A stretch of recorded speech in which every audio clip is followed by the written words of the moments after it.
واقعی ایسے خواب سچے ہو جاتے ہیں، اسی طرح کا ماحول وہاں پر کریٹ ہوا تھا۔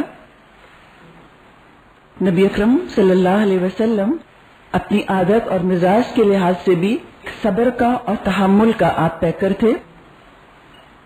زید بن ثانہ یہودی تھے، اپنی کتابوں میں جو نبی کی علامات انہوں نے پڑھی تھیں وہ ساری انہوں نے ویریفائی کر لی۔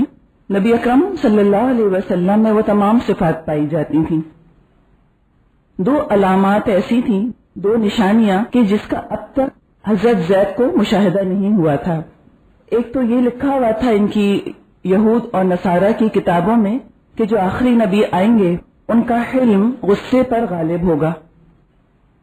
حلم سے مراد ہے قوت برداشت، جب غصے کی کیفیت میں ہوں گے تب بھی آپ قوت برداشت سے کام لیں گے، حلم اور نرمی سے کام لیں گے۔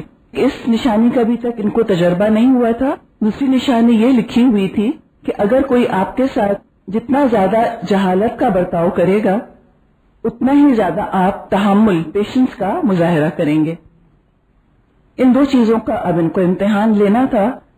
آپ کے ساتھ کچھ خرید و فروخت کا معاملہ کیا اور اپنے مال کا تقاضا کرنے کے لیے رسول اللہ صلی اللہ علیہ وسلم کے پاس آئے۔ جو ٹائم پیریڈ فکس تھا اس سے 2-3 دن پہلے ہی آ گئے کہ میرا مال جو لیا تھا، جو قرضہ لیا گیا تھا وہ مجھ کو واپس لوٹایا جائے، اور آپ کا کرتا اور چادر کا پلو پکڑ کر کرختگی سے اور بہت سختی سے کہا، اے محمد میرا قرض ادا نہیں کرتے؟ اللہ کی قسم میں تم سب اولاد عبد المطلب کو خوب اچھی طرح جانتا ہوں، بہت تم بد لوگ ہو۔ اب سوچئے کہ خود اللہ کے رسول سے ایسے بات کی اور پھر پورے خاندان کو لپیٹ میں لے لیا۔ خاص طور پہ عربوں کے تو ہم جانتے ہی ہیں کہ ان میں قبائلی حمیت اور وہ چیزیں تو بہرحال تھیں۔ آج ہم بھی اس چیز کو محسوس کر سکتے ہیں کہ اگر کوئی ہمارے خاندان کو برا کہہ لے ہمارے ساتھ ساتھ تو وہ بات زیادہ سخت ہو جاتی ہے۔ حضرت عمر رضی اللہ تعالیٰ عنہ وہاں موجود تھے، انہوں نے اس کو گھورا اور ڈانٹا اور کہا کہ او اللہ کے دشمن، کیا کہہ رہا ہے؟ اگر رسول اللہ کا مجھ کو ڈر نہ ہوتا تو میں تیری گردن اڑا دیتا۔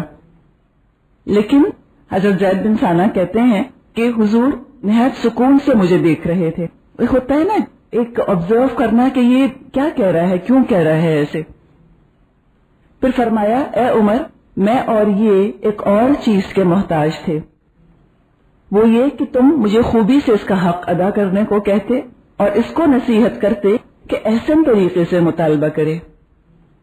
جاؤ اس کو لے جاؤ، اس کا حق ادا کرو، اور تم نے جو اس کو ڈانٹا ہے اس کے بدلے 20 سا یعنی تقریباً 2 من کھجور اس کے مطالبے سے زیادہ دینا۔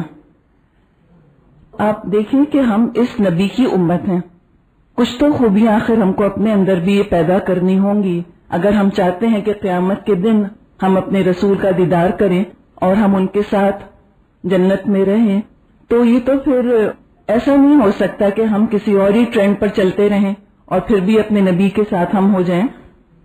جب یہ دونوں علامات پوری ہو گئیں تو زید بن ثانہ آئے اور آ کر انہوں نے حضرت عمر سے کہا کہ تم مجھ کو پہچانے نہیں؟ انہوں نے کہا کہ اچھا تم تو وہ یہودیوں کے اتنے بڑے عالم ہو، پھر تم نے ایسی حرکت کیوں کی؟ تو اس پر انہوں نے بتایا کہ میں امتحان لے رہا تھا، دیکھنا چاہتا تھا کہ یہ واقعی اللہ کے رسول ہیں یا نہیں۔ اس کے بعد وہ ایمان لائے اور غزوہ تبوک میں شہید ہوئے۔ ہمیشہ اللہ کے رسول خوش اخلاق رہتے تھے، آپ کے چہرے مبارک پر مسکراہٹ اور فریشنس رہتی تھی، بشاشت رہتی تھی، چیئرفل رہا کرتے تھے ہمیشہ۔ صحابہ فرماتے ہیں کہ ہم نے رسول اللہ سے زیادہ مسکراتے ہوئے اور کسی کو نہیں دیکھا۔ پلیزنٹ پرسنالٹی تھی بہت۔